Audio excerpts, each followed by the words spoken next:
Nessa girl, you gotta be real grown and fuck with this. This is for all the grown ladies.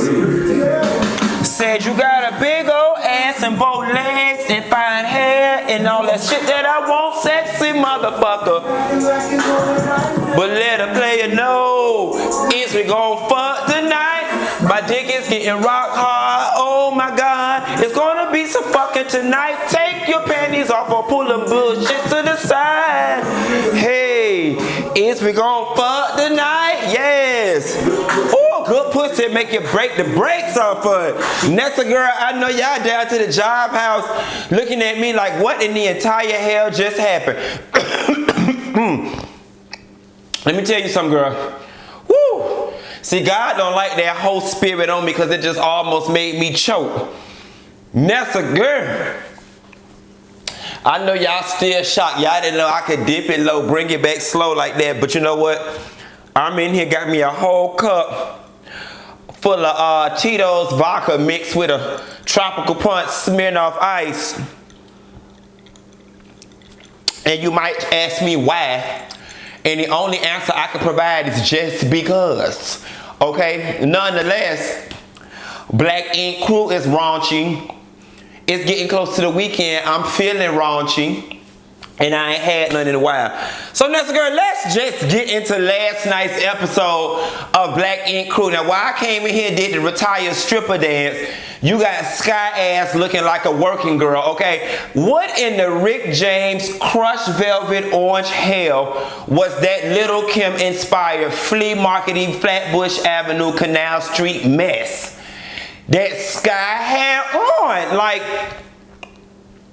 Sky is more attention starved than Deatra Hicks, because there is no way on God's green earth that you looked at yourself in the mirror and was like, bitch, I'm doing it, okay? No, you look like you, work ain't honest, but it pays the bills. You look like you was about to get in a time machine and walk the whole stroll in 1965. I'm just saying. Vagina Slayer. I like that dude a whole lot. Like, I just like the way he moves. He's a stand-up guy, and the fact that he gave C's back that money really made me kind of proud of him. But that wad of money was really thick to be $1,300. Like, it had to be 1,300 ones with a 50 on the back end. I mean, if ever I had to borrow that much money from somebody, it should have been like this after you gave them hundreds and fifties. Nonetheless, y'all is over there doing $2 tattoos, especially if you judge by the artwork that Donna do. So maybe you was paid in dollars, and maybe that stack was truly $1,300. Sky, I'm convinced, and this is my inner Iyanla Van Zant going on, I am convinced that Sky is 12 years old in the mind, because she is so childish and malicious that she don't even know how to sit down and shut the fuck up sometimes. When that girl Jada was talking about how Donna leaving her with no roommate and how she gonna pay the rent, that situation did not warrant Sky to say anything snide to Jada and walk out. It's almost as if she said it just to get under her skin. And then I thought about it later on in the episode when Sky got back with Teddy. I was like, all this is over Teddy, and Teddy don't even want you. You crazy bitch. C's, you are really making up for the bad reputation that you have caught being a womanizer in past seasons, from my understanding, because I haven't watched past seasons. I think it's unfortunate that C's gets stuck in the position of having to be the big brother, the father, and the savior for everybody. But then again, God, what's the saying? What the saying say?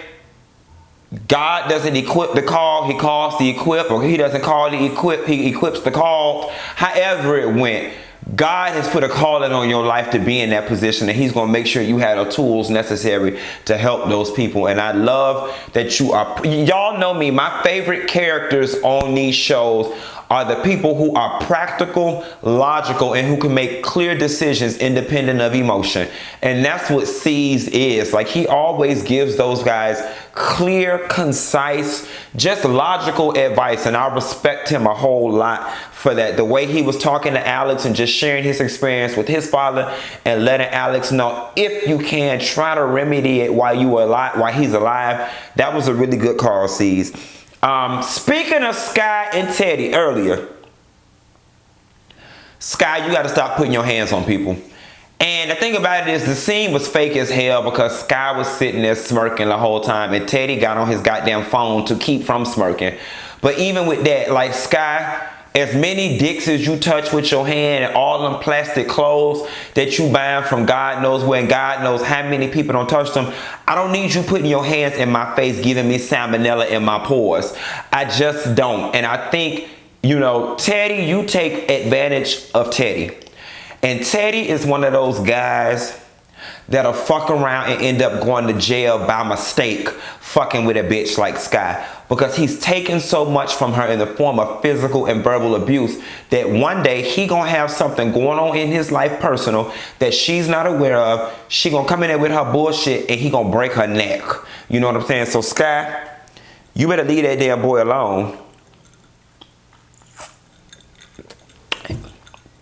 And Dineva, you better leave that alone. I made that shit strong. Strong in my pain. That shit is strong. Donna and Young Bae meeting up to Donna house. Let me tell you something, Donna. Showing somebody some pictures of a... You wanted to scare Young Bae and show her a picture of some toe-up puss. All you had to do was show her yours. Or Sky's, who said it looked like dog jaws. Or better yet, Google Marlo Hampton, simply Marlo LLC. Kenya Moore told you look for when you're looking for porn. You didn't have to go to the medical site to find no toe-up puss. Trust and believe, it's a lot and enough toe-up puss inside the Black Ink crew. Alex in that scene with his dad down to the restaurant, you know, you can tell in the very beginning of the conversation, Alex's dad was reluctant to hear him. And he did like most black men do who've been in these situations where they didn't have a father and the streets raised them and they were just trying to do the best they could by their sons. You know, he made excuses for everything. But I do think that whatever that one situation Alex had going on when he had his son in his head was so severe that the father was like, I cannot backpedal, pussy pop, nor explain my way out of this one, and I must concede. I wave the white flag. And not to mention, with older age comes wisdom, and I think the dad knows that he was not the best dad he possibly could have been to Alex. So he conceded, and he gave in to the spirit of the moment. And he apologized to his son sincerely, and he held him and consoled him, and, you know, and in his own way let him know that he was sorry for a lot of his heartache and pain. That was very real to me, and especially coming off Housewives, Married to Medicine, and these episodes of Iyanla that we've been watching, with people giving these insincere apologies. I hope y'all now see the difference between a sincere apology and a I'm sorry for what I did in the situation. There is a difference. You can feel the difference. And a sincere apology evokes emotion, invokes emotion.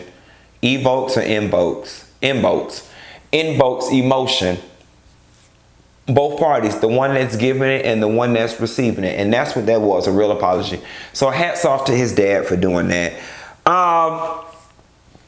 Let me take one more sip. I said I wouldn't before we get into this last part, honey.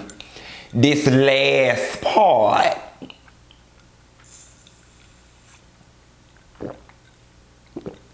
Hold on, girl. I need two for this last part.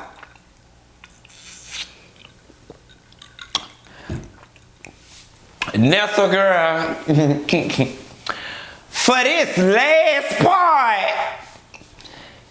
The funniest part of this last part is when, oh shit, bent that corner after hearing Tati say, oh, this baby do look like you. And bitch, Donna was hiding behind that wall eating that chicken. Bitch! That shit was funny as all hell because, number one, Donna was all kind of guilty. She knows she was the main one down there getting it started. And mama said she gonna stand behind this wall where he can't see her and eat that damn chicken. That shit had me hollering. But then shit went left because drunk ass Sky, I don't know if she was in her right bipolar mind or her wrong bipolar mind, but she felt the need to get it started and stir the dog fuck out that pot, in which she did. And it caused her and Donna to get to fighting. But here is what I don't understand about Sky. And I told y'all too, is what I don't understand somebody calling the line. Quee always calling the line. What I don't understand about hood people and their hood logic. Sky, you were the one who put the seed in everybody's head about paternity and taking tests and so on and so forth. So, though it is true that you didn't participate in the conversation at that event, you participated in the very same conversation earlier. So, I'm not understanding where the hell do you get off being so damn self-righteous and trying to out them to cause some confusion when quiet as it's kept. You were the leader of this whole paternity situation. You know what I'm saying? Like, I just don't like it. And again, it leaves me looking at you crazy as hell because I'm like, Sky, this was all your idea.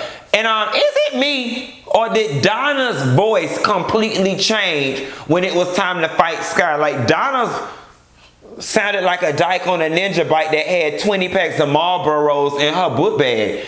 Like, Donna's voice got possessed and deep. And one thing I love about that Donna is she ain't scared of no, excuse me, girl, no motherfucking Sky. That part. Anyway, that's a girl. Black and Cool had it going on. But let me ask y'all a question since we here. Do y'all think that's old shit, baby? I mean, you know, your baby ain't, you know what I mean, bitch, like, bitch, oh shit, black like this and not like this, and that baby white like this and not like this, and that's all I'm gonna say to you, girl. Girl, be sure to like and subscribe and let me know if you think he is the father, and I'll call you later, Nessa girl.